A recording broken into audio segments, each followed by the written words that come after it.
Iván, tú te comunicas con la gente, eso es una maravilla, ¿no? Para mí el poder mayor que existe en el mundo es el de la comunicación. Los medios realmente pueden transformar el mundo o pueden corromperlo, pueden llevarlo a la destrucción, pueden ser agentes de un poder liberador o agentes de un poder opresor. Y obviamente se refiere a la opinión pública. Yo creo que el porvenir del mundo, en el mundo de las fake news, de las posverdades, todo esto, el porvenir es una opinión pública madura. Yo sé que tú estás trabajando hace muchos años allí y me gustaría mucho, desde adentro, porque claro, yo no soy un comunicador, yo soy un médico, pero desde adentro, tu percepción sobre esa capacidad de llegar a la gente, sobre ese poder para construir, también para manipular, cómo no ser un agente o un mediador de cosas que apuntan no en dirección de la humanidad, sino en dirección de los grupos de poder. ¿Cuál es tu visión acerca de esto? Una cantidad de información a la cabeza en este momento, Jorge. Mira, yo toda la vida he sido conversador, hablantinoso, pero también soy muy tímido. Uh-huh. Eh, Soy tímido, de verdad. Yo soy de los que llega a una fiesta y me gusta hacerme en un rinconcito como un gato y ver a la gente, y no me gusta ser el centro de atención de la fiesta. Me parece aterrador eso. Por eso le tengo pánico al día de mi cumpleaños, porque cuando uno está cumpliendo años se vuelve el centro de atención y le tengo como un miedo a esa parte. Pero siempre me gustó hablar y siempre me gustó el resultado que tengo al entablar una relación, ya sea visual u oral, con alguien. Uh-huh. Siempre dije, vean, me va bien con esto. Y por eso, y al ser paisa, fui vendedor. Entonces, al ser vendedor, me gustaba llegar a la gente. Y yo vendía medias, y vendía gomitas, y vendía galletas de mantequilla, y luego vendía algo en las oficinas de la 10. Cuando yo llegaba al colegio, me iba a repartir algo en las oficinas y me pagaban por eso. Y me gustaba como esa relación, entablar relación con la gente. Luego me di cuenta que existía una carrera que se llamaba comunicación social y periodismo. Y yo, wow, es que como así, hay carrera para uno salir en televisión y ser periodista y ser reportero de noticieros y todo. No, me parecía lo máximo. Entonces, desde ese momento yo me enfoqué en eso. Yo quiero hacer esa vaina. Y mi papá me decía que yo estaba loco y yo le decía, pues sí, pero hágale lo que usted quiera, mi papá, alguna vez. Mi mamá sí nunca estuvo de acuerdo, ella siempre quería que yo fuera médico y que yo fuera abogado y que una de las carreras serias de toda la vida. Cuando empecé mi proceso para ser comunicador social y periodista, empieza la lucha para llegar a la carrera. Listo, hago mi carrera. En la carrera me doy cuenta de muchos elementos de la comunicación. Comunicación para el desarrollo, la psicología, la literatura, el periodismo, la ética, todo eso que le enseñan a uno en la facultad. Pero yo nunca había sido consciente de lo que era comunicar y lo que era hablar a la gente. Uh-huh. Pues como que lo hacía, pero no era consciente como lo fui hace unos años. Entonces nos hablaban siempre del poder de los mass media, de los medios masivos. Y todos los libros que nos leímos en sociología sobre los mass media, y en esa época no había internet, Jorge, apenas estábamos empezando a hablar de un cable submarino, un cable que iba a atravesar el planeta y que por ahí nos íbamos a comunicar, íbamos a hacer esto que estamos haciendo tú y yo en este instante. Uh-huh. Pero eso era como un documento, una fotocopia que nos sacaba en sociología, que no me acuerdo cómo se llama, el gran teórico de las mass media, se me olvida el nombre en este momento, pero eso era una teoría apenas. Bueno, empiezo yo a trabajar en los medios de comunicación y claro, mi ofrección era ser fotógrafo, comunicar a través de una imagen. Pero obviamente el tema de la cámara de televisión me hacía cosquillitas aquí. Y un día, por carambola, llegué a trabajar en un programa de televisión en Teleantioquia. Y eso me pareció apasionante. Luego terminé en Bogotá y me di cuenta como del poder que tenía yo de comunicarme con una cámara, pero todavía era muy inconsciente del tema. Y cuando ya después de 10, 12 años, me llega el tema de un programa concurso que yo hice, Jorge, que se llamaba El Precio es Correcto, que mucha gente lo recuerde, mucha gente lo quiere. Y ahí fue cuando yo me di cuenta que hablarle a ese puntico, a esa cámara, era llegarle al alma y al corazón de la gente. Y me di cuenta del poder que uno tiene con la palabra. Me di cuenta del poder que uno tiene con comunicarse. Y cuando me senté con una señora experta en preparar presentadores de televisión, que es Rosa María Corcho, que me empezó a decir una cantidad de cosas de postura, de esto, porque a uno le enseñaban vocalización, dicción, que el cuello, que no sé qué, que la postura, una cantidad de cosas que uno va asimilando con el tiempo. Pero si uno se pone a escribirlas en un cuaderno se vuelve loco. No, uno tiene que ir asimilándolas con el tiempo. Me imagino que es como tú en la medicina. Entonces, ahí me empecé a dar cuenta de lo importante que es pararse frente a una cámara y decirle a la señora, así yo no la estoy viendo, decirle, doña Rosita, si usted está triste, pila, sopa pues, anímese. Y me empecé a dar cuenta de lo importante que es ser uno mismo, lo importante que es ser auténtico, la importancia de la autenticidad, la importancia de que a uno le salgan las cosas de aquí, de adentro. Y tú lo hablas mucho, de usar el cuerpo como herramienta, no como fin. Y esto es una herramienta. Entonces, digamos que a mí la vida, mi Dios, yo creo en Dios, me dio esta jetica y me dio estos dientes y me dio estos ojos y me dio esto y me dio esta vaina, pero entonces yo era muy vehemente a la hora de hablar, entonces apaciguar eso para poder llegar a la señora que está en el hospital, a la señora que está en la casa haciendo oficio, al señor que está en su turno de trabajo haciendo celaduría, al señor ejecutivo, a los cacaos, porque los cacaos también lo ven a uno. Sí, y como ese poder de esa contundencia, como es de clave eso. Entonces comunicarse es muy importante. Comunicarse es, y hoy en día estamos en una invasión de comunicación, porque es que antes teníamos, Jorge, la radio, la prensa, la televisión, el cine, ¿cierto? Y ahora las redes sociales democratizaron esto. Ahora tenemos, es que si te mostrara en donde estoy en este momento, mira, tengo el celular, el computador donde estás tú, el iPad por el que estoy mandando un material en este momento para mi programa de las 10, el computador portátil por el que, entonces uno tiene una cantidad de herramientas hoy en día y lo puedes hacer en el momento que quieras y como quieras, pero ojo, porque ahí viene la responsabilidad y la ética que me enseñaron en la universidad y en mi casa y en mi familia. Porque entonces, al tener todo esto, pues Jorge, yo me podría poner a hacer cosas que me suban seguidores y que me suban, entonces me pongo a salir en pelota. Bueno, claro que en pelota no me funcionaría tanto como... No, a mí no me iría tan bien salir en pelota. Pero bueno, a ser vulgar y a mostrar cosas y a mostrar la opulencia de la vida y a hacer guache. No, porque te digo, no, pero eso no tiene gracia. Que esa es mi pelea con la cantidad de ídolos de barro que hay hoy en día en nuestra sociedad. Hay una cantidad de youtubers y de influenciadores que uno dice, pero en serio este país, ¿qué es lo que está pensando? ¿Y qué es lo que están pensando los grandes líderes de opinión para comunicar y seguir multiplicando el mensaje de estos personajes que lo único que hacen es transmitir tabacanería, una cantidad de vulgaridades, mensajes burdos que no tienen ningún sentido ético, ni principios morales, ni nada, nada. Entonces yo digo, viene la responsabilidad. Entonces, tú hablabas, Iván, de una cosa que es muy interesante y como tratando de unir todo esto.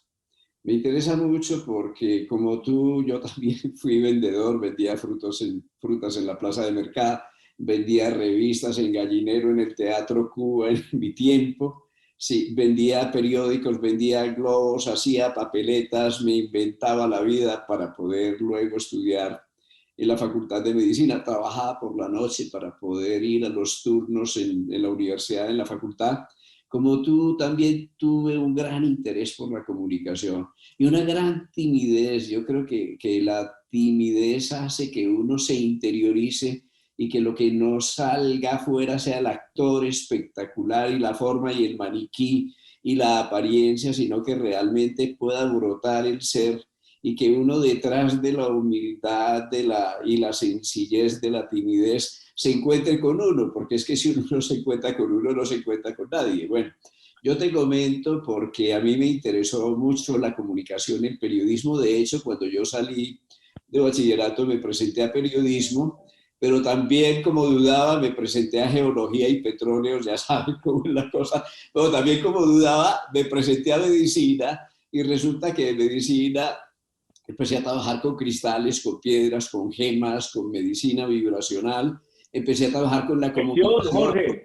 porque un doctor es el que enseña, el doctor viene de Doxere y Doxere viene de enseñar, pero uno enseña aprendiendo y uno aprende desde el ser. Es decir, que cuando uno aprende, no simplemente entiende, ¿sí? O conoce libros o lee, sino que aprender es comprender y comprender es encender el corazón, y por eso me interesa mucho cuando tú dices, no, es lo que yo llevo adentro, es lo que tengo adentro. Yo miro ese puntico en la cámara, pero por mi mirada lo que hay en mis ojos es mi corazón, es mi sentimiento.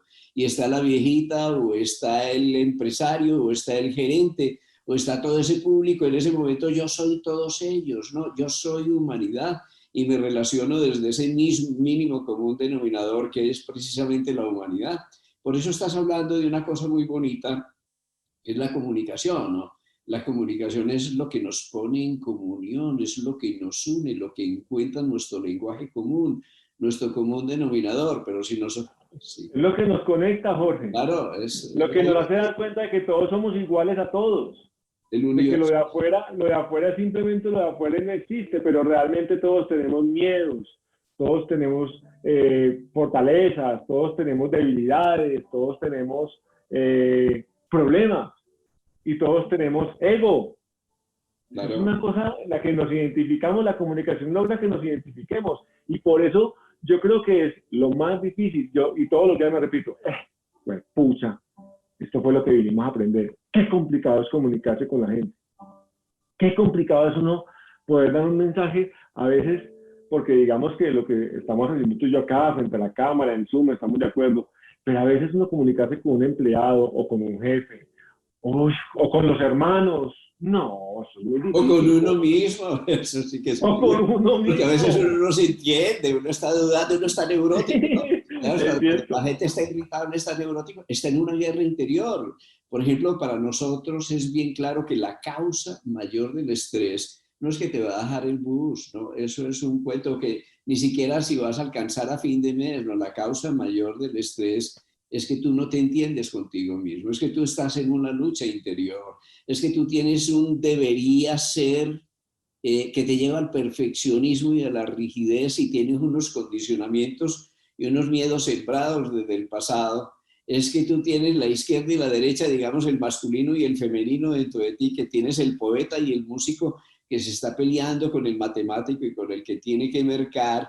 Obviamente que tienes también, en el sentido de la visión del mundo, yo digo, el bolsillo a la derecha y el corazón a la izquierda, ¿no? Frecuentemente podemos decidir o definir que aún desde el punto de vista político tenemos esa contradicción que no se da afuera, sino que se da adentro de nosotros mismos. O sea que cuando nosotros vemos que este es un mundo de conectividad, que es un mundo hecho de relaciones que nos conectan, que es un universo no de cosas, sino un universo relacional. Entonces aquí encontramos algo fundamental, y es que la comunicación es aquello que establece relaciones, y esas relaciones pueden ser armónicas. Así que cuando tú y yo conversamos, nos podemos reforzar mutuamente y podemos salir renovados, o nos podemos anular. Son como las ondas que se encuentran, que pueden generar una interacción de coherencia o una interacción incoherente.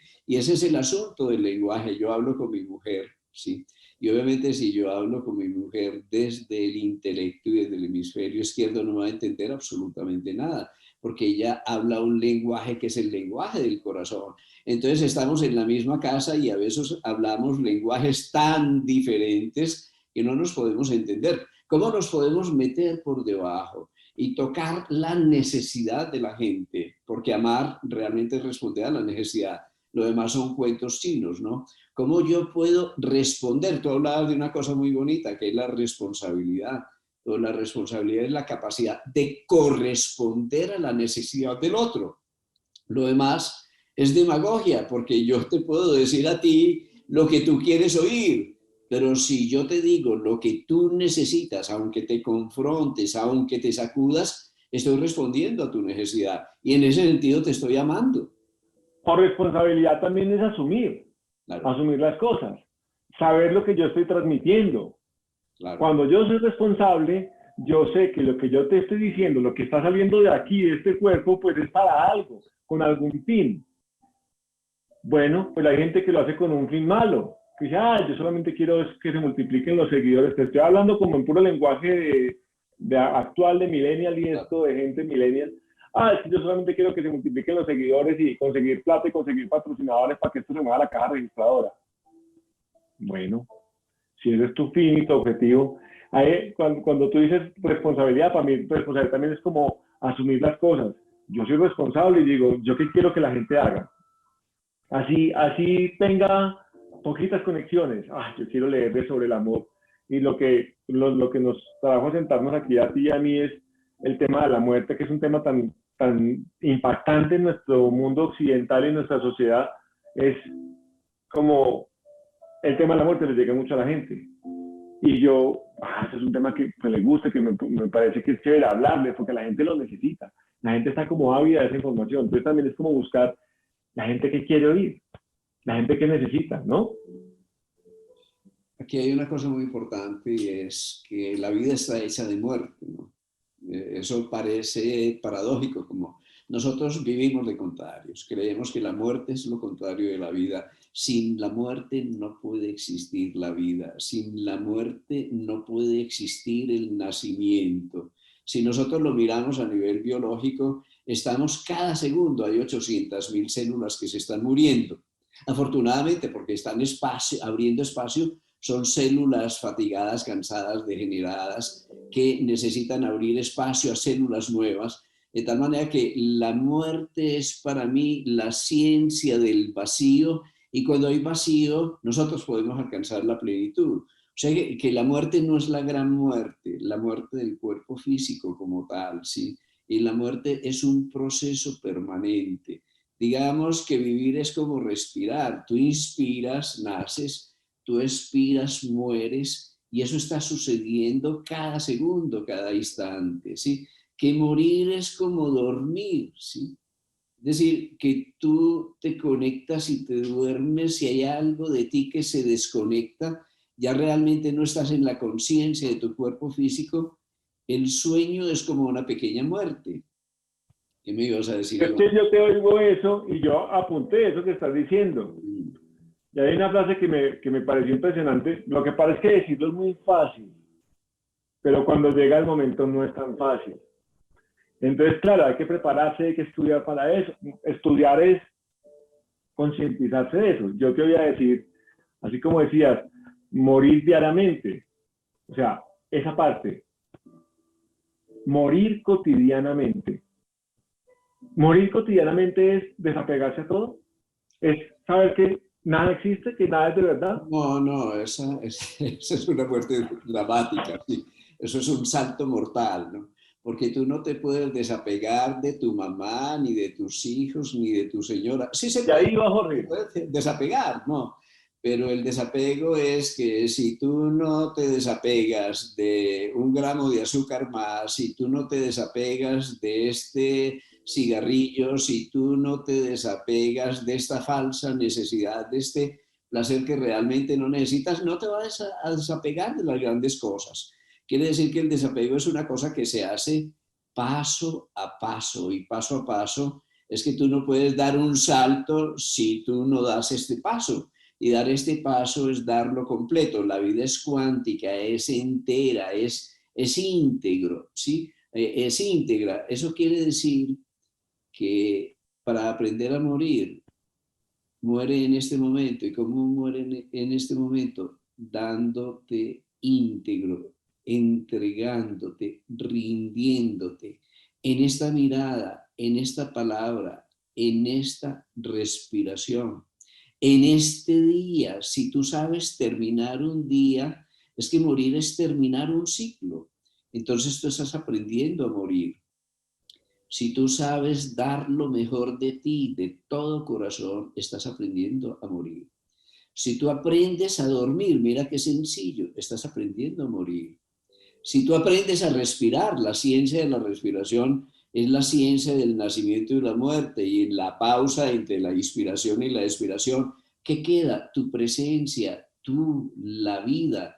Ya no el actor espectacular que se exterioriza, sino el observador, aquel que puede observar en silencio, y el que observa en silencio es el que aprende.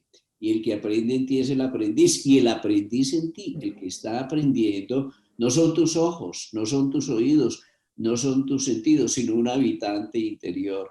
Y ese habitante interior en ti es el alma, pero el alma no se muere, no, el alma ocupa este cuerpo. Va a llegar un momento en que se retira de este cuerpo porque la vida es permanente. La evolución es una cadena de conciencia que es permanente. Así que si tú aprendieras simplemente el arte de la pausa, el arte de la serenidad, de la paz interior, el arte de observar, de estar atento. Mira una cosa muy sencilla, cuando tú estás atento, estás muriendo. ¿Por qué razón? Yo te miro a ti, Iván, yo no puedo mirar en este momento a mi mujer, ni puedo ver 10.000 cosas, te estoy viendo a ti. O sea que yo estoy muriendo a todo y estoy naciendo a esta relación, y cuando yo te observo atentamente, toda mi conciencia se dirige hacia un solo punto, que es como un agujero negro, que es como un túnel, y en ese punto está todo el universo, está toda mi vida.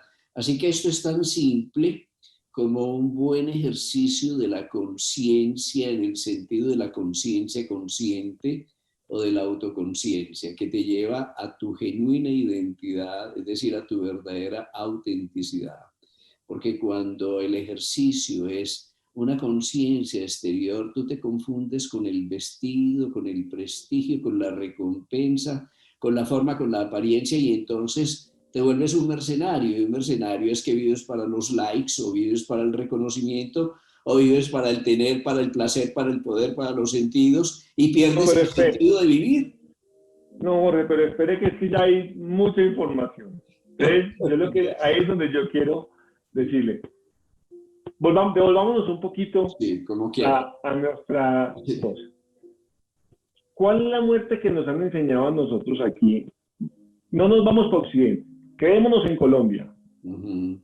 ¿Cuál es la muerte que nos han enseñado? ¿Qué es la muerte? Entonces yo le digo, la muerte para mí, yo me acuerdo de la muerte, un 1 de enero de 1981, en el que estábamos celebrando el 31 de diciembre, se murió Bebella. Nos tocaba bajarnos de la finca a donde Bebella, yo tenía 7 años, 6 años. Y bajo y era todo el mundo triste en una sala de una casa con un cajón ahí en la mitad. Y esa era la abuelita Bebella. Se murió Bebella. Para mí esa es como la muerte, y es todo triste, lúgubre, lúgubre, lúgubre. Se fue. Luego se murió doña María, una señora vecina que yo quería mucho, que era viejita y que yo iba y la visitaba. Y me acuerdo mucho, porque yo fui al entierro de doña María, como ya me dejaban ir a entierros. Y me acuerdo cuando entra ese cajón a esa bóveda, y rastrillaba ese cajón y tapaban ese cajón en el cementerio del poblado ahí en Manila. Uy, pucha, se fue doña María. Entonces yo imaginaba la muerte como uno metido en ese cajón, en ese hueco, y que uno lo enterraran vivo, y ese susto y ese pánico de la muerte, y eso oscuro, y uno para dónde se va a ir. Y entonces la muerte es encontrarse con un señor Dios todo bravo, todo castigado, que le va a reclamar a uno porque usted pecó y porque usted... Eso es lo que nos enseñó la religión. Esa es la muerte que nos enseñaron. Esa muerte que tú nos estamos poniendo sobre la mesa, ojalá nos hubieran enseñado esa muerte, Jorge. No nos enseñaron esa muerte. Eso no se enseña, yo creo que se aprende, y se aprende en la vida, se vive, y se vive desde la superación de la programación, del Es cierto. condicionamiento, del juicio, de la culpa, del infierno, del cielo, porque uno se vuelve un mercenario y se pierde esta vida para ganarse la vida eterna, y además de pronto empieza a decirse, mientras más pobre y más miserable, más cerca el reino de los cielos, y uno no se da cuenta que ¿qué es la eternidad? Es el instante, es el tiempo profundo. A ver, tú tienes un tiempo profundo, un tiempo intenso, no el tiempo del reloj, que es el tiempo extenso, del El que nos pasado y el inventamos. futuro. Si tú te pierdes este instante, Iván, te pierdes la vida. Hay un poeta, no recuerdo su nombre, que decía, y a mí me encanta, un instante antes del segundo siguiente somos eternos. Así que es la profundización en el presente, deshipotecar, porque tenemos la vida hipotecada en el pasado, en los miedos, en los condicionamientos, en los infiernos, en el juicio y la culpa, la tenemos hipotecada en el futuro, en el miedo de lo que podría llegar o de lo que podría venir, tenemos ansiedad anticipatoria y eso nos genera una gran incertidumbre y además un gran afán de control, queremos controlarlo todo, nos volvemos perfeccionistas y en ese sentido, buscando reconocimiento, nos perdemos en el tener y en el poder, nos perdemos el ser, nos perdemos el presente y nos perdemos la presencia. O sea, que cómo pudiéramos vivir de otra manera, yo me digo, primero, reconciliándonos con la muerte. En segundo lugar, reconociendo que hay algo totalmente seguro, ¿sí? Que es la muerte. Eso es lo único, insuperable. es lo único seguro. Y hay algo totalmente incierto, tú no sabes cuándo, ¿sí? Así que si tú no te reconcilias con la muerte, tú no te puedes reconciliar con la vida. A ver, hay algo que gravita en nuestra vida y es el temor de morir, ¿sí? Esa es la madre de todos los miedos. El temor de perder la vida, creyendo falsamente que la vida es el cuerpo y entonces que la vida se puede perder, nos lleva a nosotros a todos los otros temores. El temor de perder la salud, el temor de perder al hijo, el temor de perder el amor, el temor de perder reconocimiento, el temor de perder la economía. Y en todo ese temor nosotros lo que hacemos es que no podemos vivir el amor, porque yo me digo, el temor es como la sombra y el amor es como la luz, pero la sombra no tiene existencia propia, ¿sí? Realmente la sombra es el lugar donde no existe la luz, el temor es el lugar donde no existe el amor y el amor solo se puede expresar, y por yo te digo, en presente, nada más. Uno no ama en futuro, ni ama en pasado, uno ama ahora, aquí, ya, en presente, pero no porque, desde la presencia. no porque vivimos apegados, ay, ¿qué fue lo que yo dije? Ay, la embarré con lo que dije. Ay, ¿yo qué voy a decir? ¿Cómo lo voy a decir? Pero nunca estamos acá. Jorge, qué pena que yo te interrumpo mucho porque yo soy muy preguntón y No, pregunto me muchas gusta cosas. mucho. No Y aquí ya falta. tengo muchos apuntes. Entonces, Sí, tú decías, quiero que me confirmes esto. La muerte no se entiende, la muerte se aprende. claro. ¿Cierto? ¿Así está? ¿Cómo lo Porque dijiste? entender es conocer y conocer es un barniz intelectual, ¿sí? Comprender es una cosa muy distinta, ¿no? Comprender es sentir, comprender es vivir, ¿sí? Si tú un conocimiento no lo encarnas en ti, no lo haces vida, carne y sangre dentro de ti, no te sirve para nada, simplemente va a ser un vestido de moda, ¿sí? Que era lo que hablábamos ahora de concientizarnos de comunicar, que es una cosa que ya uno lo hace, la fluye. Bueno, la otra.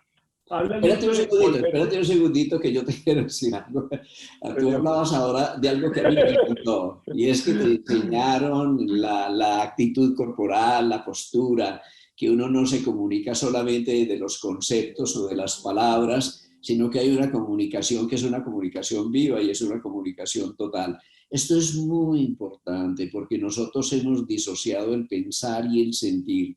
Hemos disociado la cabeza del corazón y entonces vivimos Conectado. esquizofrénicamente y no sabemos que lo importante de la comunicación no es la semántica del lenguaje, no es la palabra, ¿sí? Que lo importante es la música, no es qué me dices, eso me importa un carajo, perdóname la expresión, lo que me interesa es cómo me lo dices y no solo cómo me lo dices, que es la El música, tonito. el El tonito. tonito, sí, mi papá me decía ¿Qué es el tonito? un sí prolongado es un no sostenido. Yo llamaba a mi mamá de Europa y le decía, madre, ¿estás bien? Y ella me decía, sí. Yo sabía que era un no contundente y que había que correr, ¿no? Entonces, mira, la música, ¿no? Es muy importante. Pero ya lo otro es la expresión corporal, es la danza. Si no lo dices con todo el cuerpo, si no lo dices de corazón, si no lo dices con la vida, si no lo bailas, me estás diciendo mentiras. Y esto es muy importante porque hay una gran disociación en la comunicación y por eso son posibles las fake news y las posverdades y todas esas barbaridades que no responden a tu verdad, a la verdad del corazón. Yo no creo en una gran verdad, yo creo en la verdad relativa, la que se vive, la que se siente, la verdad de la vida. Bueno, eso es una pequeña interrupción porque me acordé de lo que... Así es que es muy importante el tonito. El tonito es clave. Bueno, hablabas también, hablas mucho, lo has mencionado ya mucho de volverse mercenario. Claro, es que tú te vendes al ¿Cómo mejor, se vuelve uno mercenario, Jorge? porque se vende el mejor postor, si el mejor postor es el que te da el like o el que te paga más o el que te manifiesta aprecio exteriormente. Entonces, cuando tú no te quieres, mira que esto es muy importante. Si tú no te amas, si tú no te reconoces, si tú no te aceptas ni tú te quieres, vas a ser esclavo del reconocimiento externo. Y nunca, nunca va a ser suficiente porque el vacío no es vacío de nada afuera, es vacío de ti mismo. Por eso yo digo, es bien importante el encuentro con uno mismo, porque ¿quién nace cuando uno nace? ¿Quién muere cuando uno muere? ¿Quién es el que vive? ¿Quién es el que disfruta? ¿Quién es el que sufra? A mí eso me importa muchísimo más que el quién, que el qué. Pero ese quién tú no lo vas a encontrar si no eres tú mismo. Por eso tú hablabas ahora de transparencia, de autenticidad, de coherencia. Y eso quiere decir que tú seas tú. Esa es tu tierra, ese es tu punto de partida, es tu identidad. Nosotros, mira, yo te lo expongo de esta manera. Yo me relaciono con otra persona. Pero si yo me conozco, si yo no me conozco, ¿quién se relaciona con la otra persona? Un fantasma. Y entonces, ¿a quién me voy a encontrar yo? ¿A un príncipe azul o a una princesa? ¿A una imagen ideal que yo tengo, pero que no corresponde a la realidad? Porque si yo no soy real, si yo no tengo identidad, me voy a relacionar con otro fantasma. Y obviamente a los 3 años nos separamos. ¿Y por qué nos separamos a los 3 años? Porque nunca nos habíamos juntado. En realidad el ser nunca se unió, el quién, el sujeto nunca se unió. Se unieron apariencias y formas externas y frecuentemente nos relacionamos de esa manera. Es decir, que yo te quiero porque tú me quieres, ¿sí? O yo te acepto porque tú me aceptas. O yo te sigo porque tú me sonríes o porque tú me das una recompensa. Entonces nos volvemos mercenarios de la recompensa y llevamos una vida de tercera categoría, ¿sí? ¿Cómo La podemos pasamos. vivir desde el ser? Ese es el gran desafío. ¿Y quién se muere cuando se muere? Claro, porque ¿qué nos llevamos a la muerte? Ni más ni menos que la vida, ¿sí? Por eso hay un refrán muy bonito, un dicho que a mí me parece una sabiduría enorme que dice, como se vive, se muere. ¿Qué hay que llevar a la muerte? Para mí hay 3 cosas muy importantes. Eso es muy budista, Es ¿no? budista, claro. Sí. Es budista, pero no solo es budista, digamos, eso hace parte de una sabiduría que es folclórica, una sabiduría popular, una sabiduría que viene de Confucio, que viene de los grandes rishis, de los grandes maestros de sabiduría, que viene de Occidente también, que viene de los grandes místicos. Es a eso a lo que llamamos la sabiduría perenne, ¿no? Esas cosas que coinciden en múltiples culturas y en múltiples épocas y no pasan de nada, ¿no? Que son los principios fundamentales para una ética del buen vivir, es lo que se llama la sabiduría perenne. Mira, mira, si deseamos morir bien, debemos aprender a vivir bien. El Claro, teólogo del Dalai Lama en el libro tibetano de la vida y la muerte.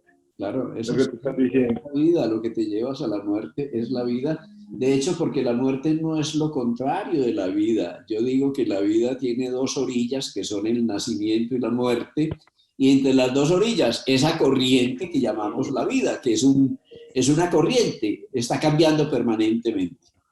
Y cuando tú Imagínate, dejas de Jorge, cambiar, cuando tú dejas de cambiar, empiezas a morir.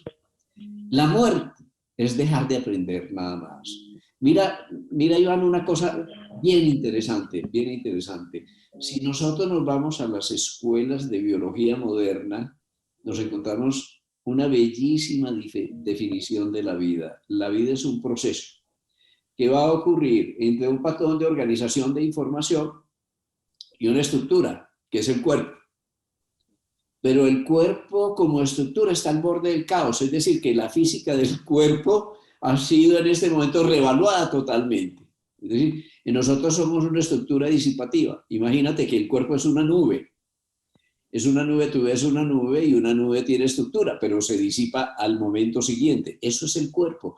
El cuerpo se está recambiando, todos los átomos y todas las todo el tiempo. moléculas todos los días.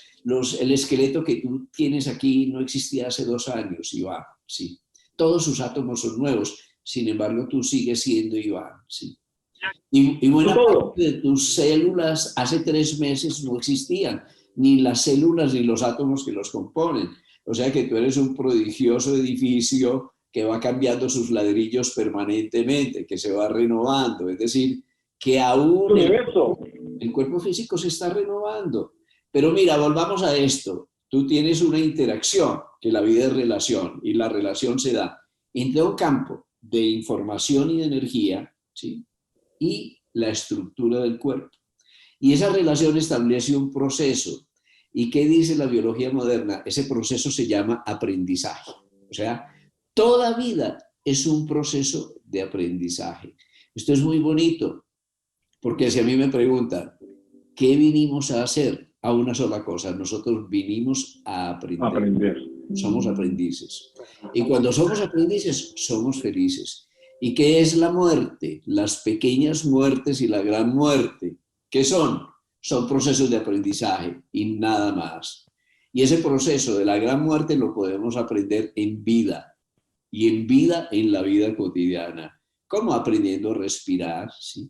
Aprendiendo la ley de la pausa, aprendiendo a ser consciente, aprendiendo a reflexionar, aprendiendo a concluir, porque nosotros empezamos 10.000 cosas y casi ninguna la terminamos. Y el que no aprende a cerrar puede abrir el capítulo siguiente aprendiendo a terminar una frase. Imagínate, ahí nosotros no sabemos puntuar, ¿sí? Y la puntuación, una coma es una pequeña muerte, un punto y coma es una muerte un poquito más prolongada, un punto final es una muerte más prolongada, pero llega un momento en que tú cierras un capítulo en la vida. Hay que aprender a cerrar las respiraciones, los días, las palabras, los capítulos, hasta que un día cerramos el libro de la vida. Pero si nosotros dejamos todo a medio comenzar, yo me acuerdo de un cuento que me echaba mi mamá sobre la puntuación, que me parece muy bonito. Hay alguien que no hacía puntuación y leía, no sabía leer y decía, leyendo un párrafo, Sananto no era santo. Vivía sobre una vieja. Este era la vida del santo. Pero realmente lo que debía leer, San Antonio era santo. Vivía sobre una vieja estera, punto. La vida del santo, puntos suspensivos, ahí comenzaba. Entonces, la vida es un lenguaje, y ese lenguaje está hecho de pausas, y hay pausas más prolongadas y más cortas, pero la pausa es otro nombre de la muerte, pero la pausa es el nombre del presente y de la presencia. Que hoy está conmigo que le interrumpe cada 5 segundos. Jorge, esto que me acabas de decir, esto es como leerse, como wow, como 20 libros al tiempo, todo lo que estás diciendo, lo del aprendizaje, lo del proceso de aprendizaje que es la vida, lo de que lo que llamamos a la muerte es vida, todo eso es perfecto.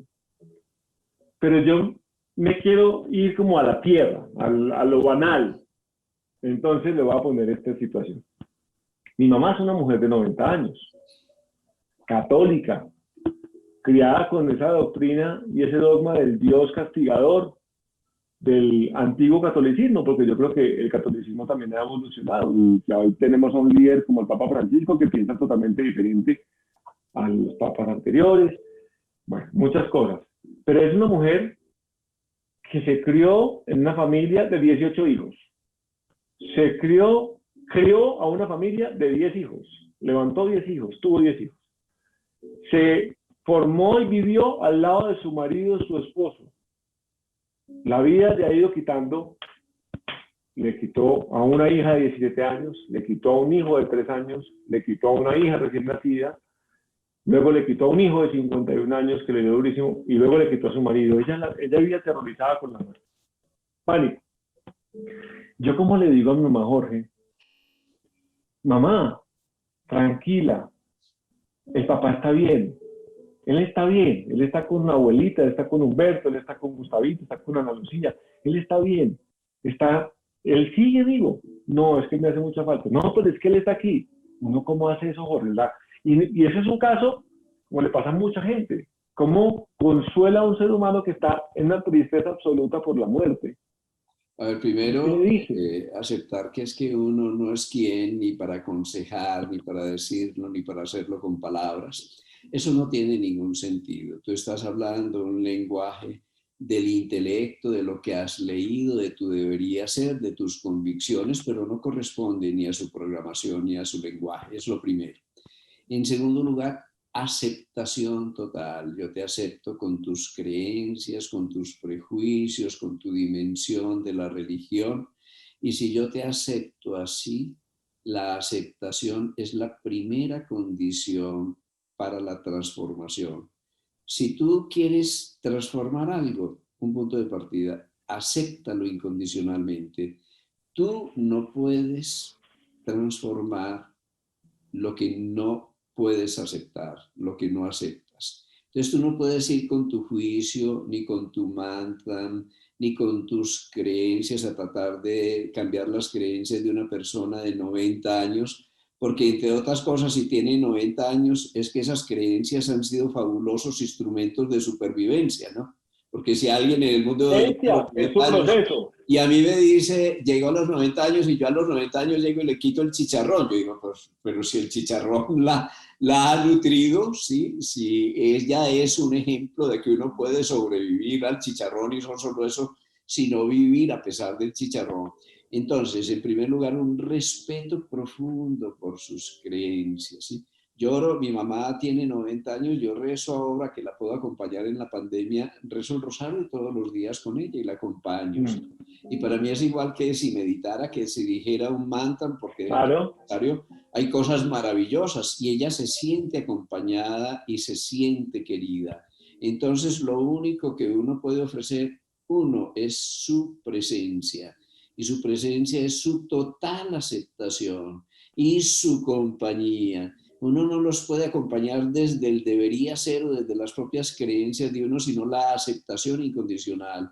Y cuando lo aceptamos incondicionalmente, ella siente que no hay tanto vacío, porque hay amor, porque sus hijos la aman. Ella siente que alguien se fue, pero hay una raíz, hay una tierra firme a la que ella se puede todavía, en la que se puede sembrar y en la que puede florecer, ¿sí? Y ella puede decir, yo se lo digo a mi madre, yo también tuve la muerte de mi padre recientemente, hace 5 meses. Mi madre estaba más grave que mi padre, ahora está mucho mejor. Y ha vivido esa muerte, yo digo, de una manera maravillosa, obviamente con tristeza, va a existir la tristeza, existen las lágrimas, pero eso no se convierte en un sufrimiento desgarrador. Aquí hay una sutil diferencia. ¿Cómo hacemos para que el dolor revele el amor, para que el dolor tenga sentido y no se convierta en un sufrimiento desgarrador y sin sentido que no solo afecta la vida de la gente, sino la vida del entorno? ¿Cómo hacemos para que una persona que está pensando en su esposo o en sus hijos que se fueron, piensa y sienta la presencia viva e incondicional del amor de sus hijos y de sus nietos? Es decir, que tenga ese tipo de aferramiento que no genera dependencia. Bueno, ahí está, y el secreto sutil es, uno, la aceptación incondicional, y otro, acompañar desde el ser la propia compañía. Desde el contacto uno puede decir tantas cosas con la mirada, con el pensamiento, con el sentimiento, que frecuentemente uno oscurece con las palabras. Yo me acuerdo de una amiga que me dice, no aclare que oscurece, ¿no? A veces uno trata de No, crear un no aclara exceso que de oscurece. claridad, ¿sí? Exceso de claridad y claro, hay un dicho que dice, lo que le permite ver al águila enceguece al búho, ¿no? Entonces uno tiene que saber cuál es la condición de la persona con la cual está dialogando. Con, con mi mamá, yo ya decidí que la llamo diario. Claro. Digamos que la llamo diario, la comunicación no es fácil porque cada vez oye menos, entonces es como complicado. Yo digo, no me voy a dejar ganar por eso. Simplemente la llamo, le repito las 500 veces las cosas como ella las repite, no me importa, me disfruto eso, me lo disfruto mucho. y simplemente le digo, mamita, que pases un feliz día, te amo con todo mi corazón. Y ese te amo, Jorge, tú no te imaginas cómo la conecta. Claro. Es impresionante, es que mira, se me pone el ojo aguado y todo porque le digo, mamita, te amo. Y ella empieza, yo te amo más, yo te amo más, yo te amo más. Ah, eso es impresionante. Digo, ya con eso tuvo la llamada que sea de 3 minutos, de 5 minutos. Y ahorita me No es, sueño con irme para allá, a sentarme al lado de ella, a nada. pero no es el te amo que tú le dices, sino el te amo que tú eres, el te amo que tú sientes, el te amo que va más allá del teléfono. En ese momento la palabra es una onda portadora de tu ser, de lo que hay en tu vida, de tu autenticidad, y eso toca su corazón. Eso realmente es la práctica del Tonglen, que es la sublime ciencia de compasión en términos de la cultura tibetana. ¿Sí? El Tonglen es que yo te llevo a mi corazón. Tonglen, Tonglen, Tonglen, ¿sí? Es la práctica de la compasión. Y esa práctica de la compasión, que es muy bonita, la compasión es una poderosísima medicina. Yo no conozco medicina más efectiva que la compasión. La compasión obviamente no es lástima, ¿no? La compasión es comprensión amorosa, donde yo te entiendo y te comprendo de corazón y te acompaño desde mi presente con amor. Entonces yo estoy practicando la compasión, ¿sí? Y la compasión se practica desde la alegría, desde la inocencia, desde la levedad de la gratitud, ¿no? Cuando la vida es grata, cuando la vida es gratis, cuando yo simplemente me entrego y me sumerjo en la corriente, en ese momento estoy practicando esa ciencia de la compasión y eso es no local, es decir, ahí no hay teléfono ni distancia que separe, porque allí donde tú te comunicas desde el corazón con una persona, tu palabra magnifica ese sentimiento 1.000.000 de veces y ese sentimiento es profundamente sanador y es profundamente transformador. Si tú podrías hablarle del futuro, del debería ser de tu papá, de que se encontró con fulano, con perano, de que pasó el túnel, de que lo demás es pura luz, eso no vale de nada. Pero si desde la vida, de todo corazón, tú le comunicas ese genuino sentimiento, y aquí hay una práctica, la práctica del Tonglen, claro, son técnicas, eso es totalmente práctico, los budistas son supremamente prácticos, ¿sí?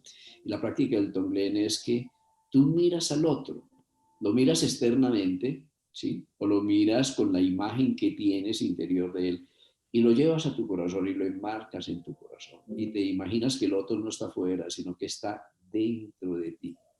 Y estando dentro de ti, tú recuerdas un bello sentimiento, un bello momento de ternura, de dulzura, de amor incondicional. Y tú te envuelves en ese sentimiento. Cuando tú te envuelves en ese sentimiento, cambia toda tu fisiología, cambia toda tu energía, cambia tu electroencefalograma, cambia tu aura, tu emanación electromagnética. Cuando tú te envuelves en ese sentimiento y luego vuelves a llevar ese sentimiento y lo diriges a la imagen que tienes del otro, automáticamente la relación es transformadora, la relación tiene ese poder del amor que es como una llama de amor viva que es transmutadora. En ese momento el otro siente que vale la pena vivir. ¿Por qué? Porque hay una energía mágica, que es la energía del silencio querido, y eso es cierto, ¿sí?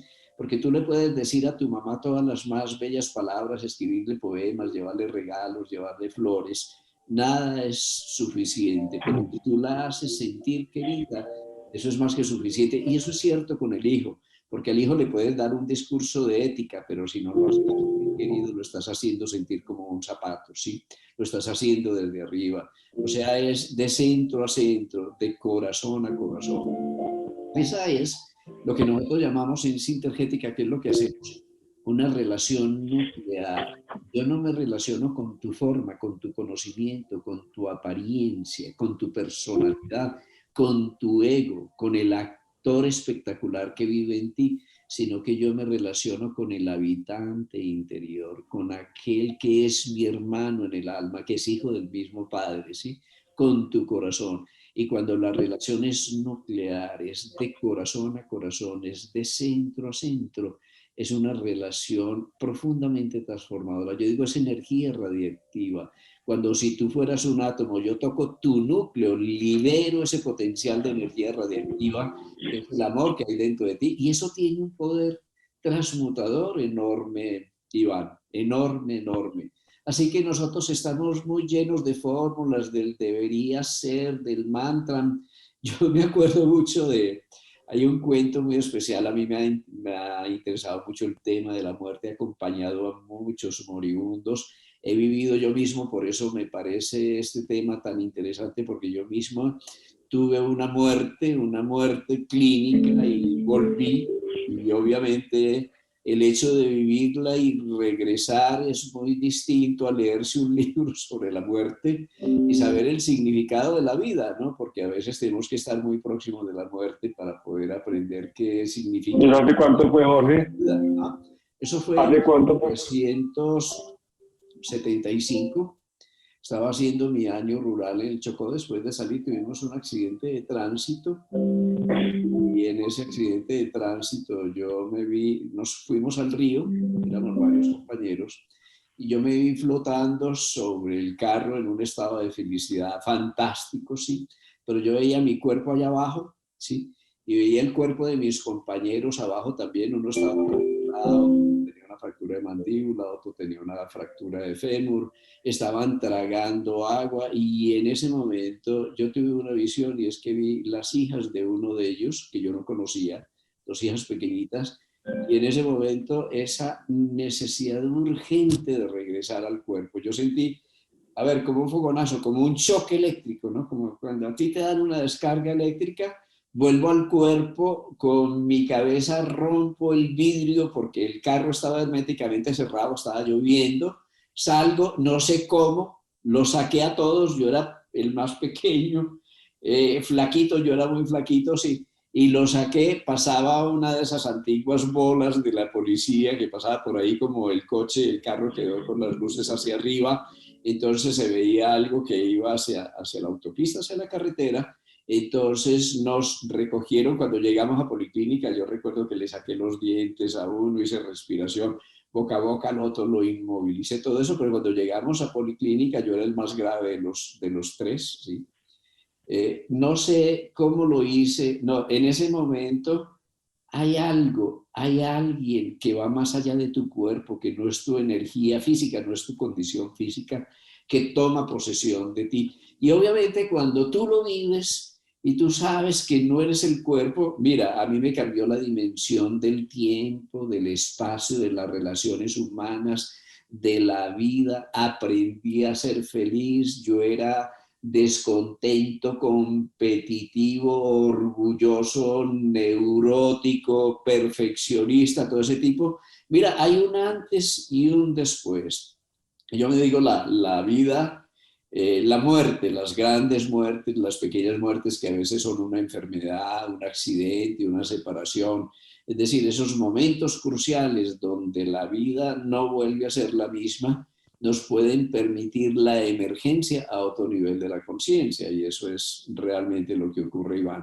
Así que tenemos otra forma de ver la muerte. Hay tantas investigaciones sobre la vida más allá de la vida, sobre la vida después de la vida, que lo único que sabemos es que la vida no es el cuerpo y la vida no se acaba con el cuerpo. Nosotros tenemos una falsa identidad y esa falsa identidad es que creer que somos el cuerpo, ¿no?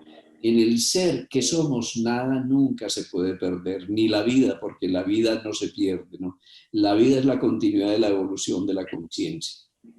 Jorge, la muerte para mí ha estado cercana porque se me han muerto personas cercanas, pero pues mi vida no era cercana a la muerte. O sea, yo me pongo a ver y hoy ha sido un día impresionante, Jorge, justo hoy, muy loco. Yo creo en las señales, yo creo en las señales de la vida. Yo sí estoy atento a las señales que le manda a uno la vida. Entonces, por ejemplo, yo te conté la historia de mi abuelita, te conté la historia de doña María la vecina. Bueno, yo nací en un mundo de muerte porque mi hermana se murió a los 2 años. Yo nazco porque mi mamá estaba en una tristeza profunda. Entonces yo nazco como llegando de reemplazo por la muerte de Ana Lucía, mi hermana. Usted alguna vez atendió a mi mamá. Mi mamá fue paciente suya. Eh, y luego se muere una gran amiga mía que era como mi hermana, se suicida y eso me dio durísimo. Luego se muere mi compañero de trabajo del Precio es Correcto, que era el locutor, que era impresionante, y yo tomo un rol muy protagónico en su muerte y en su partida porque se vuelve muy importante mi presencia en el hospital donde él estaba recibiendo ese tratamiento, porque desafortunadamente en este país todo es con influencias y con todo. Yo me acuerdo que yo me iba para esa clínica y yo decía para que lo atendieran bien. Entonces yo me la pasaba yendo a donde verme, a que lo atendieran bien. Y hoy lo acompaño en sus últimos días, pues que no creíamos que fueran a ser sus últimos días, pero se nos fue. Luego mi hermano, y con mi hermano tuve un proceso muy impresionante porque mi relación con él en la vida fue rara, no fue buena. Nos peleábamos mucho, pero igual nos respetábamos y nos queríamos. Pero teníamos muchas discusiones porque era muy distinto a mí, entonces él era mi compañero de cuarto y ya me desesperaba cosas de él. Peleas de hermanos, pero peleas, bueno. Y cuando este señor se va a morir, que yo no entiendo por qué se va a morir, y me encuentro con ese libro de Elizabeth Cross que se llama La muerte, la muerte, La muerte, un amanecer, sí. la muerte es un amanecer. La muerte es un amanecer, y yo me leo este capítulo y se lo leo porque empiezo a leer el libro tibetano de la vida y la muerte. Pero me pareció muy complejo para mi papá y para mi mamá y para todos, porque es grande, es complejo. Entonces me encontré con Elizabeth Cross, que el médico paliativo Andrés Merino me lo me dice, léete, este está bueno, porque él me ve como mi entrega con mi hermano, como en los turnos, y mi hermano se estaba muriendo en la casa, los médicos dijeron, déjenlo dormir en la casa, que coma lo que quiera dormir en la casa, todo eso. Y me pongo a leerle a mi hermano una vez, él estaba en esta agonía tan larga, porque era larga, ya el médico nos había dicho que no le podíamos dar nada de comer, nada, que a duras penas se le mojaban los labios con algodón, porque darle algo de comer y de beber era prolongar ese proceso. Eso es muy difícil, Jorge. Y entonces yo me encuentro este Elizabeth Cross y me pongo a leérselo. Le digo, Pepe, te voy a leer, me despierto un día y me pongo a leérselo. Y le leo este libro. Como a las 6 de la tarde me llaman mis amigos, María de la Isla de Álvaro Mesa, me dicen, gordo, sal para que te oxigenes un poquito, no sé qué. Y yo, listo. Entonces le digo, Peto, él ya estaba súper moribundo. Le digo, Peto, ya vengo, voy a ir a comer. Y me agarra de la mano. Me dice, y yo, mierda. Y entonces yo le digo, bueno, no. Entonces me quedé leyéndole el libro. Terminé de leérselo como a las 11:30 de la noche y mi hermano se fue a las 4:30, 5 de la mañana. Y hoy, que yo le leo a veces a mis seguidores, les leo libros, me puse a leer libros de gratitud que me pidieron que le leyera, Gratitud de Louis Hay. Y en el capítulo que les leo hoy, que es un testimonio de Lee Carroll, se llama Patty. Y Patty es una voluntaria que le lee a una persona que está en coma, que está moribunda y que le lee. Y luego tengo esta conversación contigo. Y yo digo, no, esto es lo que más feliz me hace a mí. Me da una plenitud leerle a la gente, acompañar a las personas que están a punto de morirse, acompañarlos en ese proceso y hablarle a la gente del tema de la muerte, que yo creo que yo me tengo que dedicar a esto, porque es que tú has visto cómo me pongo yo en esta conversación. Es impresionante, es como, wow, esto es una vaina que uno tiene que hacer. Yo tengo que hacer esto. El tema fundamental de la vida, Iván, es la muerte. Yo estoy convencido de eso hace mucho tiempo. Y en eso unas anécdotas impresionantes. Yo estaba en África, simplemente para compartirte una, en Ruanda. En Ruanda, más allá de Kigali, hay una provincia que está en los límites con el Congo belga en ese momento. Estoy hablando de los años 77, 78, sí. Ahora es el Zaire, pero en ese momento era todavía el Congo belga. Y estaba en esa provincia que se llama Kadua, viendo morir gente, niños con desnutrición, con kwashiorkor, con gastroenteritis severas, morían como moscas. Claro, yo estaba ya en un trabajo de servicio y también de investigación sobre el chamanismo, que siempre me llamó mucho la atención, este tipo de cosmovisiones, la visión de la vida y de la muerte, que es totalmente diferente de la nuestra. Vamos a tener oportunidad de hablar un poquito de eso, ¿no? De cómo ven los indios kunas, cómo ven los tibetanos, cómo viven los hindúes, las distintas culturas, el proceso de la muerte, porque nosotros vemos el proceso de la muerte como un proceso de luto, gris, oscuro, negro, ¿no? Si aprendiéramos de la muerte, sabríamos que eso que llamamos nacer es un poco morir, porque nos atrapamos un poco en la prisión de un cuerpo, y eso que llamamos morir, eso es como la mariposa que sale de la crisálida y despliega sus alas, Total, o eso el es, eso pollito es. que se libera, que abre sus alas y se libera. Bueno, yo veía allí una niña que no se moría, se morían y se morían niños, pero la característica de esta niña, que estaba muy mal, yo no sabía cómo se sostenía viva, es que la madre no la abandonaba ni un instante, estaba allí agarrada a su manito y llorando permanentemente. Eso era un dispensario de los padres blancos, que son misioneros allá, que tenían un pequeño dispensario. Yo siempre me pregunté, y una vez le propuse, ¿por qué no se moría? Pasaban y pasaban los días y no se moría. No había nada que médicamente pudiera explicar que esta niña, deshidratada al extremo, siguiera viva. Y le propusimos a la mamá que descansara un poquito, que se fuera dos horitas, se fue a reposar a uno de los cuartos de los padres blancos, y 10, 15 minutos después se murió. Eso me puso a mí a reflexionar. ¿Y qué la sostenía de este lado de la vida? Y luego lo aprendí porque aquí tuve una paciente muy hermosa, doña Berta Hernández. Ella me autorizó a dar su nombre siempre, porque es un testimonio fantástico de la vida y el significado de la muerte. Esta mujer tenía un cáncer invasor, metastásico, tenía metástasis en el cerebro a nivel óseo, es decir, que estaba en lo que llamamos un estadio terminal, ya ninguna medicina le servía. Entonces yo sabía que se iba a morir, pero un día a su hijo, que era un taxista en Medellín, le dio un infarto y se murió. Luego resulta que su hijo estaba separado y tenía 3 nietecitos. Ella tenía 3 nietecitos, los 3 hijos de este taxista. Entonces fue a mi consulta y me dice, mire doctor, yo no me puedo morir. Y claro, yo me sonreí. Pero ¿cómo que no se puede morir? Usted se va a morir, yo también, pero usted primero que yo, porque usted sabe lo que quiere. Entonces le dice, yo no me puedo morir porque yo soy la única que puedo ver por mis nietos, no su mamá, por alguna circunstancia. Yo soy la única que puedo ver por mis nietos. Y yo no me puedo morir hasta No que, puedo dejar a esos muchachos solos. sí, hasta que el nieto mayor pueda encargarse de ellos. Mire, 13 años. Se congelaron los tumores, los tenía. Eso no siguió avanzando. Ella se iba para misa y después de misa se iba para el consultorio. La primera que yo encontraba en el consultorio, para que le hiciera lo que había que hacerle, yo no sé ni qué le hacía. De todas maneras. Yo sé que su fe, que su oración, que su necesidad.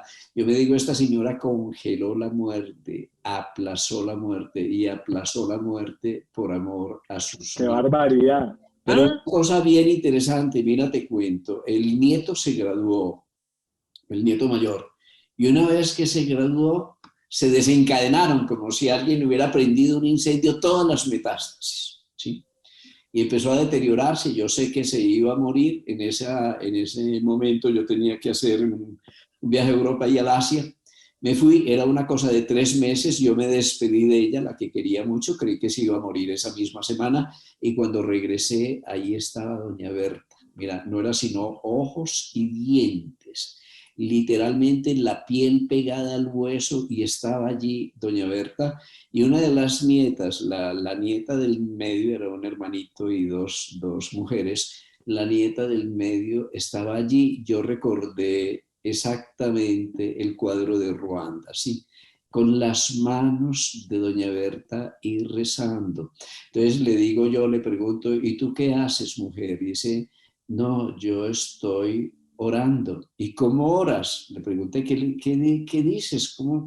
¿Cuál es tu oración para la abuela? Y me dice, con toda la ternura, con todo el candor, abuelita, no te vayas, por favor, que te necesitamos, no nos dejes solos. ¡Qué huepucha! Esa era su oración. ¿Te imaginas? Claro. No. Logramos convencerla para lo mismo. Mira, muy pronto después de que esta niña la convencemos de que descanse, doña Berta se fue. Así que yo pienso mucho en esto. Nosotros nos conectamos con ellos. La calidad de su muerte no depende de su enfermedad, depende en buena parte de nuestra actitud.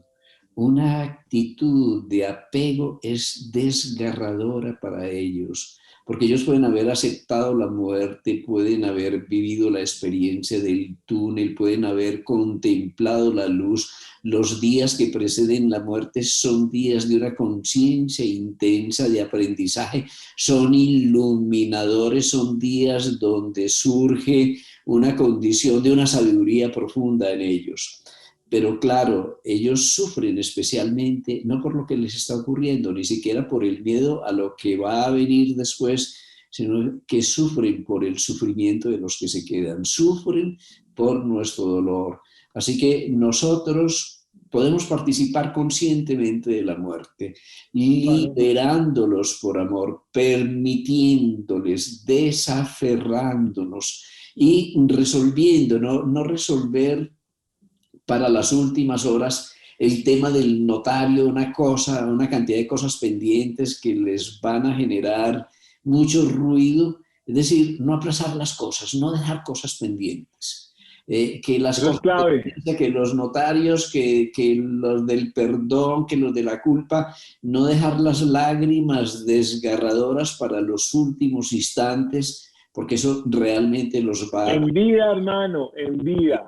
En vida, ¿Cierto? es que hacer en vida. Eso no se puede Jorge, aplazar, es inaplazable. el tema, pues hay muchas cosas. Lo del Tonglen tenemos que hablarlo más a fondo en otra conversación. ¿Me Claro, viste? claro. Eso me pareció buenísimo. Y creo que hay una vaina que queda muy clara para tener una buena muerte y tener una buena vida. Es la práctica espiritual, ya sea una rezada de rosario, ya sea una meditación, ya sea, es un momento para uno mismo, para uno encontrarse con uno mismo, esos momentos de conexión que son tan importantes como, es como alejarse del ruido de la cotidianidad, ¿cierto? Claro.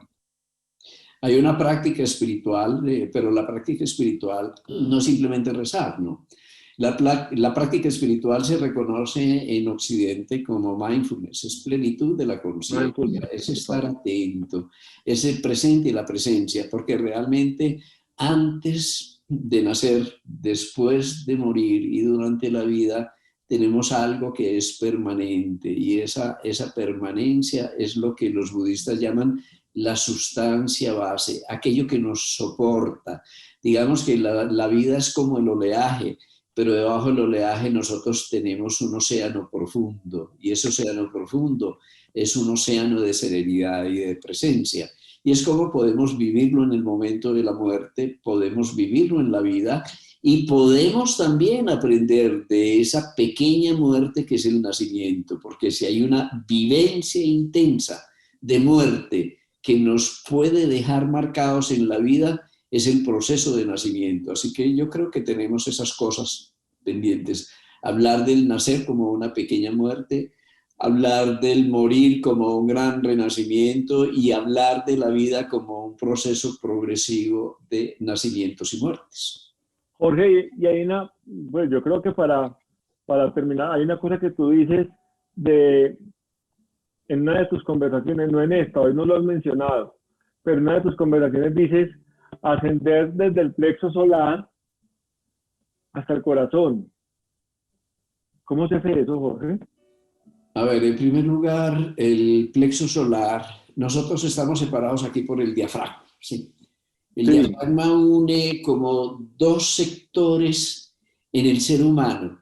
Uno, el hombre, que va emergiendo, que va surgiendo a la conciencia creativa, a la conciencia humana. Y otro es el animal, el vegetal, el mineral que también somos. Somos como tres reinos inferiores. Entonces, cuando esos tres reinos inferiores, como ese animalito que vive de la conciencia instintiva, de la supervivencia, nace al corazón, a la conciencia reflexiva, en ese momento tomamos conciencia de la presencia, porque es que la energía del presente y la presencia, que es la del alma, asienta en el corazón. Y para eso hay dos prácticas. La primera práctica es la de la vida, ¿sí?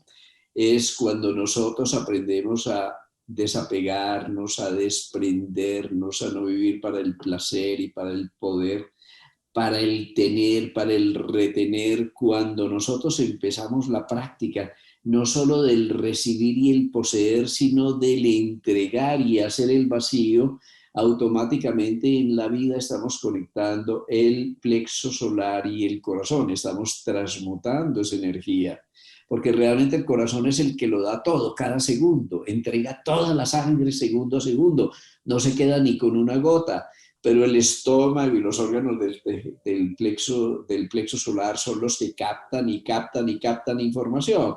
Entonces este es el dipolo entre el recibir y el dar, recibir para dar multiplicado aquello que recibimos.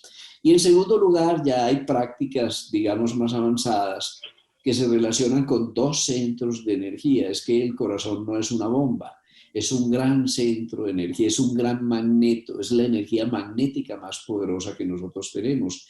Y el plexo solar es otro centro de energía. Cuando aprendemos a respirar esa energía, a ascender la energía entre el plexo solar y el plexo cardíaco, y eso lo podemos hacer con prácticas de respiración y meditación, nosotros estamos abriendo la posibilidad de que en el momento de morir no sea una muerte desgarradora, porque es que el momento de morir uno se sale del cuerpo, claro, pero si uno se sale por el plexo solar, se va a un mundo, a una muerte desgarradora de pesadillas, de culpas, de miedos.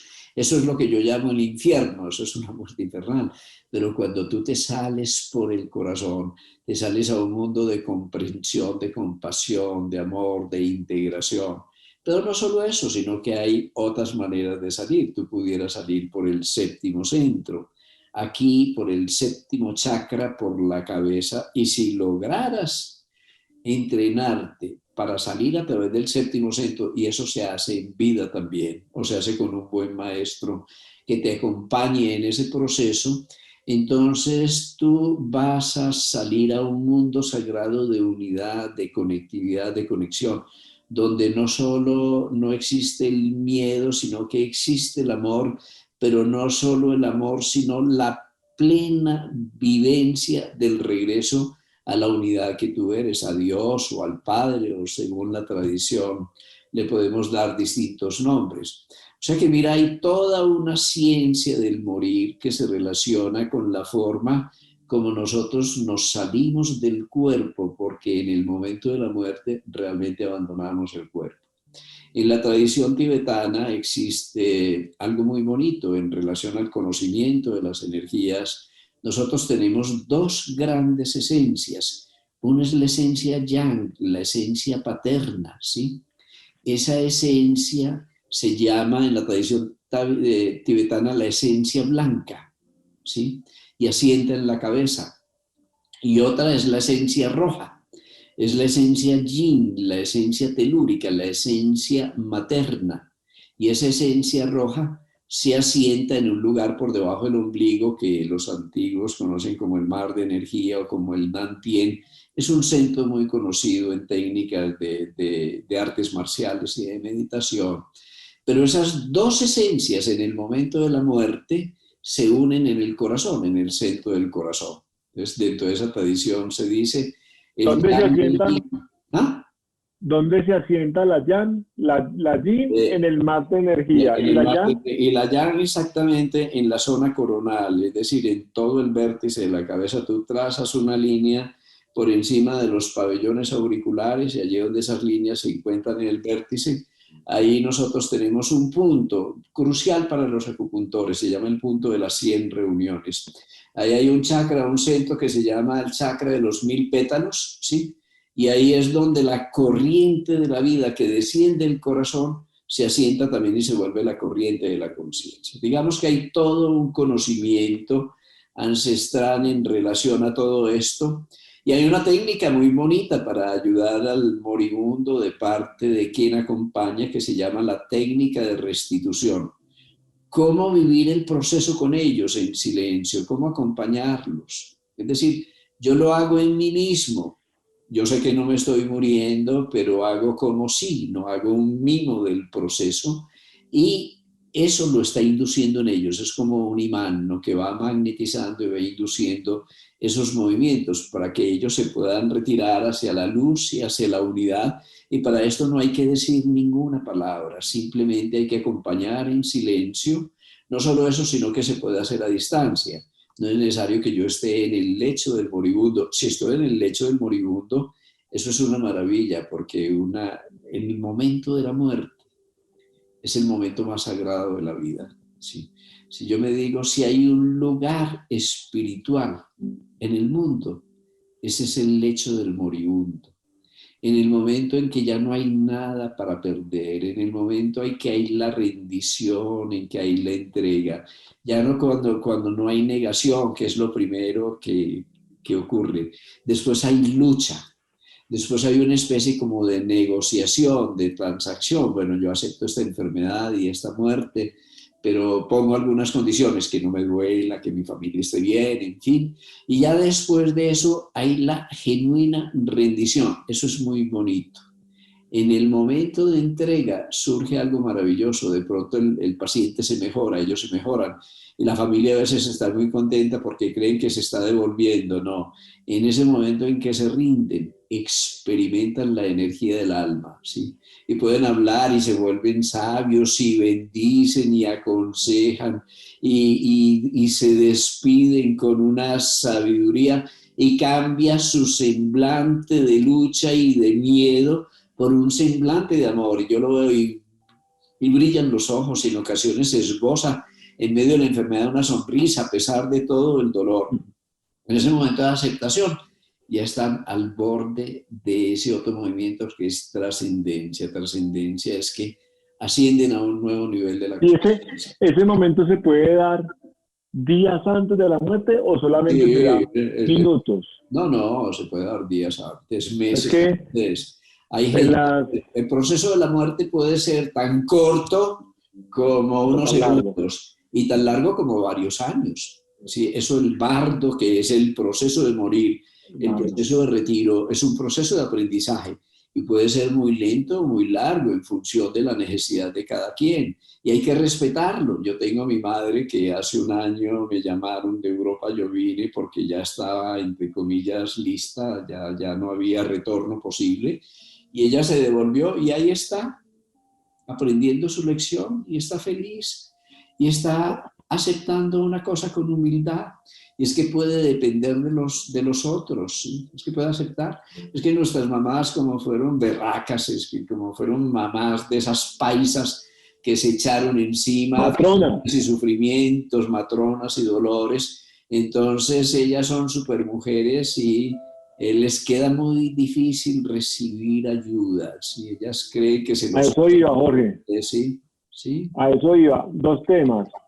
Una, esta de las matronas. Mi suegra tiene 104 años. 104.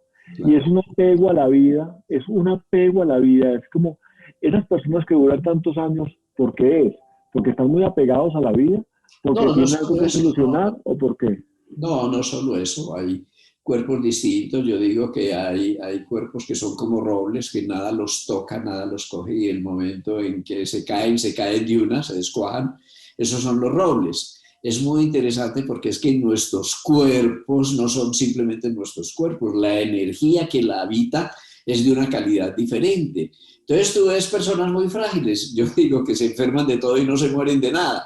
Y personas que nunca se enferman, eso sí, cuando les dé una enfermedad, téngase fino, porque se van a quebrar.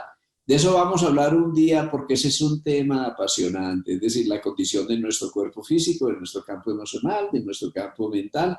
Entonces tenemos tantos coloridos y tantas diferencias. Además, recuerda una cosa, ¿de qué se muere uno? Siempre del corazón, ¿sí? Es decir, la Se para. muerte, técnicamente hablando, es cuando el hilo, la corriente de la vida que viene del alma se desconecta del corazón. ¿Y quién hace eso? El alma. ¿Y quiénes somos nosotros para acelerar o retrasar el proceso? Nadie. Nosotros tenemos una misión y es acompañar amorosamente, porque ese proceso puede ser muy prolongado o puede ser muy rápido. pero no estamos aquí para empujar el río. Si el río va lento, yo navego lento con el río, y si es una cascada, pues obviamente me precipito por la cascada, por la corriente. Es no empujar el río, es acompañar la corriente. La muerte en las circunstancias de esta pandemia, también veo que hablas mucho de las personas que se han ido en esta pandemia, es muy raro. Mi papá se murió solo en una habitación de un hospital y nadie tuvo la oportunidad de estar con él. Lo estuvimos con él a través de un dispositivo como este, una pantalla en la que mi papá se me murió en la pantalla del celular. No hay soledad. Y no tuvimos que hacer el duelo. No. Nunca nos hemos encontrado los hermanos. No nos hemos dado Ese un tema abrazo. del duelo supone que es que siempre tiene que haber un dolor desgarrador, y para eso tenemos que hablar de otras culturas, ¿no? ¿Cómo se vive la muerte en otras culturas? ¿Cómo viven los niños la muerte si no los condicionamos negativamente? Así que el proceso de duelo es un tema que tiene muchas connotaciones y coloridos oscuros que vienen de creencias inducidas a nivel cultural, ¿no? Puede ser un momento de gratitud, puede ser una fiesta, puede ser un renacimiento, es un momento de tales implicaciones. Nosotros celebramos el nacimiento. Como celebramos el nacimiento, debería existir el momento en que, con muchas culturas, nosotros celebremos la muerte y acompañamos la muerte como un renacimiento, como lo que realmente es allí. Yo estuve 4 años en el Chocó, y mi primer gran choque es cómo vivían esas comunidades de negros ribereños desde Río Sucio hacia abajo, Uguía, Gilgal, Santa María, hasta Candí, todo lo que es el Urabá chocuano, donde estuve trabajando todo ese tiempo. Me parecían indolentes, ¿no? Cómo cantaban y cómo bebían y cómo era auténticamente una fiesta con los cantos, los alabados, algo culturalmente precioso. Pero lo que más me impresionó fue la muerte entre los indígenas cunas, ¿no? Cómo lo viven. La muerte es un viaje, pero no solo ¿Cómo es es? que lo simbolizan, es precioso. A ver, porque tú te mueres, en primer lugar no hay llanto, no hay nada de esas expresiones desgarradoras. En segundo lugar, hay un bello ritual en el que a ti te entierran en tu hamaca, ¿no? ¿Sí? En esa hamaca que te ha sostenido toda la vida, que te ha acompañado, en la que has dormido, con tus mejores atuendos, ¿no? Te ponen muy elegante, con lo mejor de tus pertenencias. Además te acompañan con la comida que te gustaba, con comidita para el viaje. Obviamente que ellos saben que el muerto no se la va a comer, ¿no? Y nosotros a veces lo ridiculizamos, pero ese es el bello poder del símbolo que está, digamos, amplificando sus creencias. Y ya luego lo entierran, lo van a enterrar en la tierra, pero para engañar a los malos espíritus hacen un hueco transversalmente a aquel que habían hecho, y es ahí donde lo entierran. Y ya luego todo sigue normal, todo es natural. Los niños siguen jugando, la gente sigue trabajando en contacto íntimo con la naturaleza. Es decir, que uno que ha vivido la muerte dramáticamente lo vería como un proceso indolente, nada de indolencia, es una sabiduría respecto de una condición de la naturaleza, es que la vida y la muerte hacen parte de la evolución, ¿sí? Y entre los tibetanos ni se diga, porque alguna vez yo estaba en un monasterio, en un monasterio de Ganden, cerca de Lhasa, y se murió el abad. Estuvimos algunos días allí, pero cuando se muere el abad, ellos en primer lugar hacen sus rituales para el viaje, pero llevan el cuerpo a una montaña para que se lo coman los buitres, es decir, dan una ofrenda con su carne, con sus proteínas, para que siga alimentando la vida. Pero no solo eso, sino que después queda el esqueleto lo machacan finamente y lo vuelven a llevar, es decir, que el cuerpo se vuelve una ofrenda de la vida, de la naturaleza, se convierte en alas de las aves o en nutriente de la tierra, y es así como lo ven, porque saben simplemente que no somos el cuerpo, y obviamente que el cuerpo es polvo y se convierte en polvo, pero el alma no es polvo. Yo digo que el alma es esencia estelar de la conciencia, es polvo de estrellas, así que cuando hablamos del alma, eso ya es otra cosa, y estas culturas Total, conciben el total. alma de otra manera y con otros nombres, pero la conciben. ¡Wow! Muchas cosas, Jorge. Hay muchas cosas sobre el Muchas morir. cosas. Sobre el morir está toda la ciencia del vivir, no podemos separar la vida de la muerte. Y esto es muy importante, Iván, porque frecuentemente nosotros hicimos de la medicina una lucha a muerte contra la muerte. Eso no tiene ningún sentido. O Jorge, ¿en qué momento se encuentra, en qué momento tú como médico dices, me voy a ir por el lado de la bioenergética, voy a creer en el tema de los chakras, de las piedras, de todo esto? ¿En qué momento los médicos como son de reacios a eso?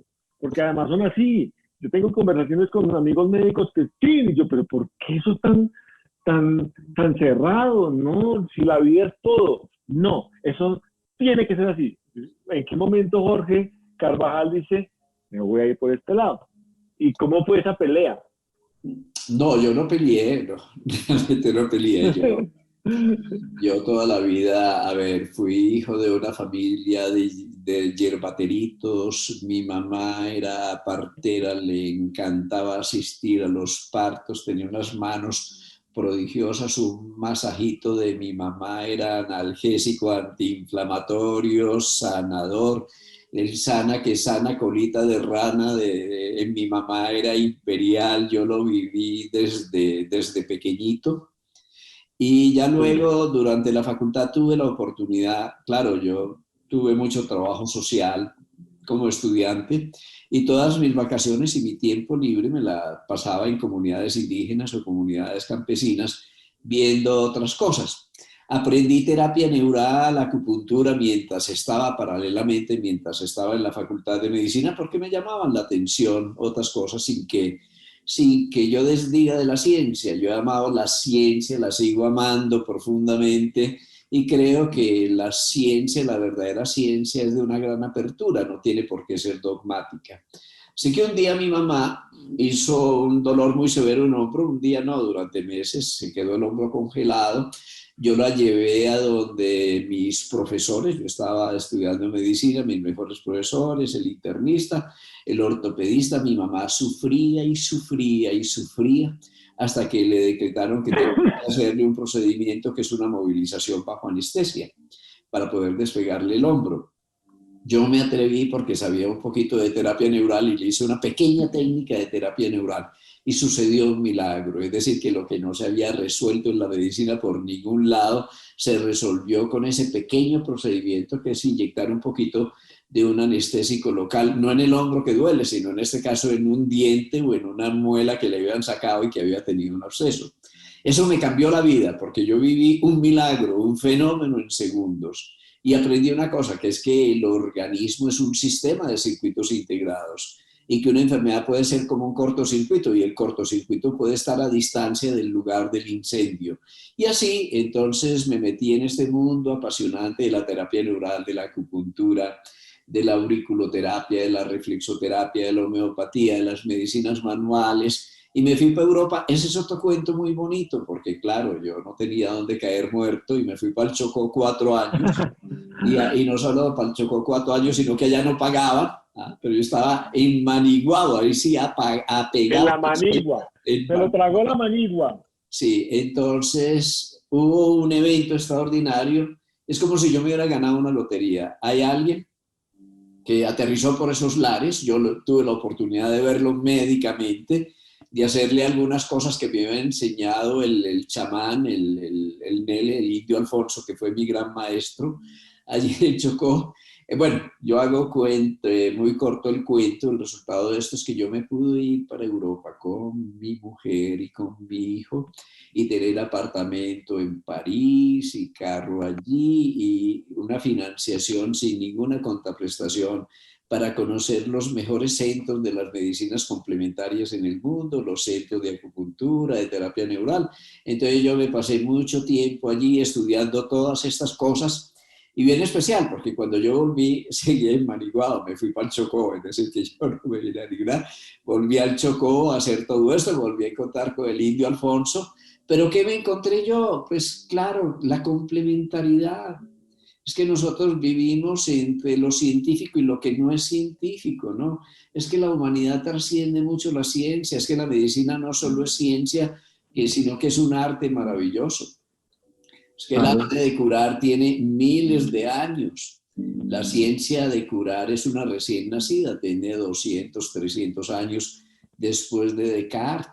Pero si nosotros unimos ciencia y conciencia, si unimos la cabeza y el corazón, si le damos humanidad a nuestra ciencia, si unimos lo mejor de los conocimientos, de las medicinas sagradas o tradicionales del mundo, de la acupuntura, por ejemplo, de la ayurveda con los conocimientos de la medicina clásica, podemos hacer una ciencia integral, una medicina integrativa, algo de síntesis. ¿Y para qué lo hacemos? Más allá de nuestro orgullo como científicos, para servirle a la gente, nada más.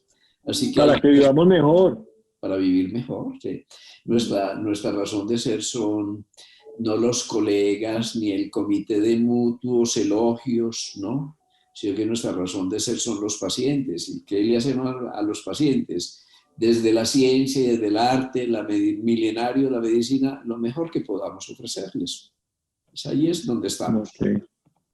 Jorge, muchísimas gracias por invitarme a tu charla, de verdad. No, Aquí nos podríamos quedar 2 años y medio hablando. esta no es mi charla, es la tuya, es la de todos, sobre todo la de los que las pueden escuchar. Ojalá la disfruten y les sirva, que sería lo importante. Sí, señor. Un abrazo muy grande. Muchas gracias.